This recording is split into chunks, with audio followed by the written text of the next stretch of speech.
Vlookup function allows you to locate data and retrieve it from a table, a range, a row, or even a big worksheet. In this example, we will use two different examples to show you. In the first one, we want to know how much Alex has as money or as amount. Here we have highlighted Alex for you for better visibility.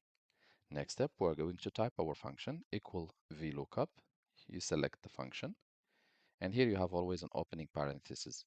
So what value are we looking for? We are looking for Mr. Alex. Where is the value located? The value is in this table. So VLOOKUP will search in the employee name, it will find Alex, and then it will give us the amount which is there actually.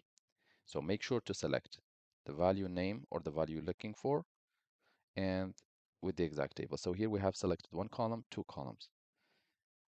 Where does the amount exist? It exists in the second column, the second selected column. So we're going to put number 2 and we're going to put false in case we want an exact match. Just put false by default. Hit enter, and here it will give you the exact value. Now, let's say that we want for Alex to know what is his ratio. So we will need then to select the entire table. And here we'll have one column, 2, 3, 4. So we'll have to select the entire table, but also we will ask VLOOKUP to give us the value which is in the fourth column for Alex.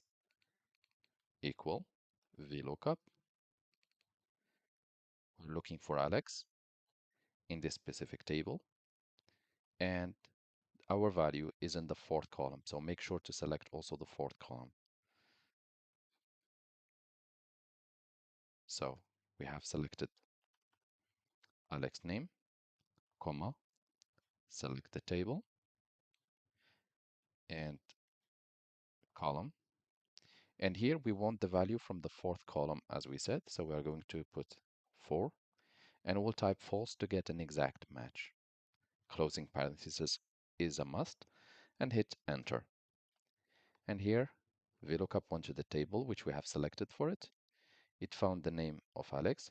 It counted 1, 2, 3, 4, and it gave us the equivalent value from the fourth column